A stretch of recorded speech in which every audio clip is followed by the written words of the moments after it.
We don't know what prompted this investigation and who's at the center of it yet, but at each door, check this out, is this letter. There are 16 units in this shopping center, and one of these storefronts will become a brand new campus police station. Several of these surveillance video cameras around his home, and police say just the sight of them could scare off potential thieves. Christina Carroll turned herself in. This is still very fresh information, and they have not gotten a full statement from her. Threw his truck in reverse right here, dragging the police officer 30 yards down this hill. You can immediately smell the rotting corpses, and it doesn't take me long to find the bones. Lauderdale County Sheriff's Department as well as the FBI are investigating. There was a noose that was found right outside of the entrance of this church. Officer Darby is on administrative leave. He has also bonded out of jail. Tonight at 6, I'll talk more about the training officers do to respond to mental health calls.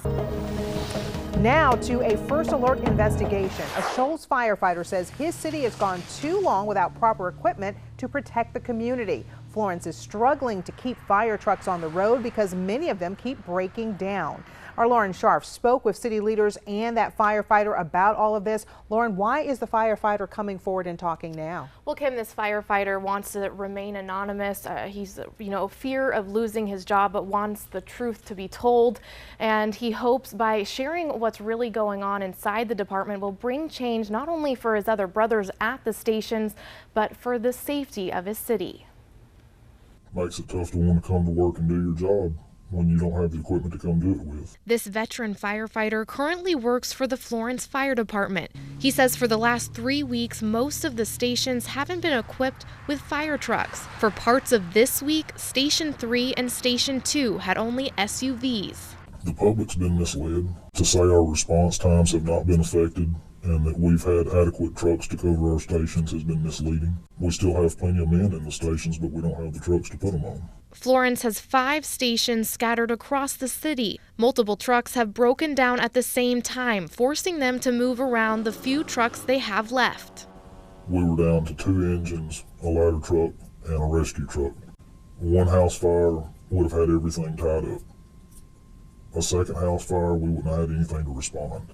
Even a dumpster fire, a car wreck, a medical call, anything would have depleted us below our minimum response for one house fire. The mayor and the fire chief have assured the city the other stations can respond to emergencies or call for mutual aid from surrounding fire departments. The amount of time it takes to respond to a truck from a secondary station could mean the difference in somebody making it out of the house alive or dead. The city's plan for now is to lease trucks from another department to give the mechanic more time to fix their fleet. We asked that question, do you need some help right now? And he said, no, what I need is to be able to keep each of these trucks in the maintenance shop until I can do everything I need to do with them. If they had kept with the replacement plan that had been laid out in prior administrations, we would not be in this situation. A plan that replaced trucks every 3 years, but they haven't seen a new truck in 7 years. It doesn't have anything to do with fault, it just has to do with the trucks having some issues right now, and it came all at once.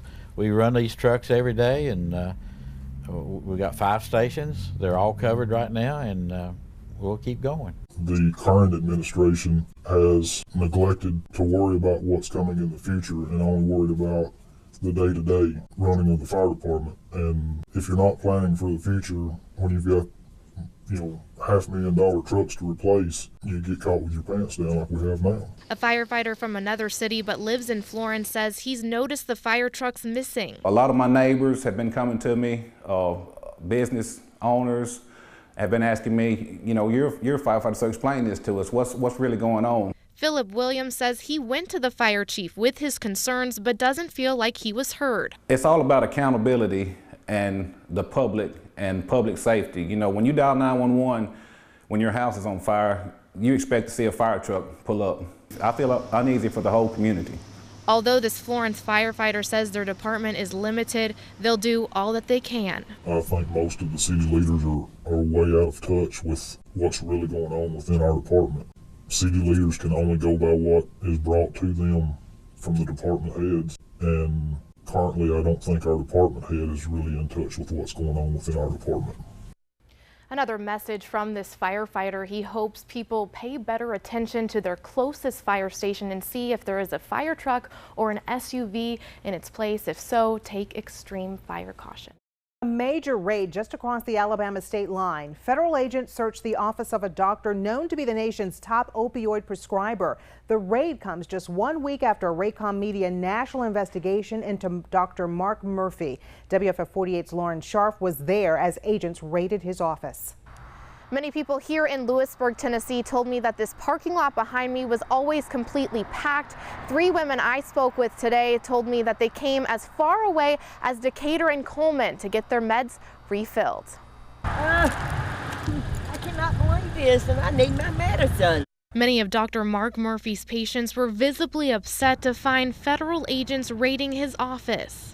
I don't know why they would even come here. I mean, he doesn't keep anything here. He doesn't keep drugs or anything. He just gives you your script. Agents confiscated dozens of boxes from Dr. Murphy's office and put them in a rented mini storage truck. Those federal agencies, including the DEA, FBI, and U.S. Attorney's Office Healthcare Fraud Unit, executed a search warrant. The search warrant is sealed. Rose Thomason traveled more than an hour and a half for an appointment with what she calls her pain management doctor. I don't think he would do that. He doesn't strike me as that kind of person. If it is, I'd be shocked. Lewisburg Police Chief David Henley wants Murphy out of his town. In an interview last month, he said cars come to the office from all over, as far south as Florida. We're seeing that volume of traffic from Alabama, Mississippi, Georgia in one place. It's quite unusual. The chief calls it a pill mill. A Raycom Media national investigation found under the Medicare prescription program, Dr. Mark Murphy prescribed more opioids than any other doctor in the country. In a 3-year period, nearly 71,000 opioid prescriptions to only 3,200 Medicare patients. To put that in perspective, the second highest prescriber handed out nearly 58,000 prescriptions. Murphy has only worked in Lewisburg for a year and was open for just 3 days a week. Reporting in Lewisburg, Tennessee, Lauren Scharf, WAFF 48 News. I'm going to ask you to leave. I just invited her up. I'm going to ask you to leave. I told you yesterday we can't have news. Well, okay, I was told that I can have guests. This was the closest our cameras were allowed inside Fanita Arnold's apartment in Johnson Towers. You know what? It's sad. They shouldn't put nobody else up in here. They shouldn't put nobody in this place. They need to find places for everybody in this building to go. According to the Housing Authority, there are 60 vacancies throughout public housing sites in Huntsville for people who will have to relocate from Sparkman homes. That number fluctuates month to month. Arnold is begging the health department to check the status of each unit. Lord, help us. Somebody come help us. You see that black mold right there? And it might be cheap rent, but is it worth our lives? Come on, this is not right. Arnold says there is black mold and mildew growing in between the walls, and some floors even have roaches. Others who live here tell me mice and rats eat away at their furniture. They gonna have to do a lot of tearing down in order to get this building properly to where they could actually, it could be livable.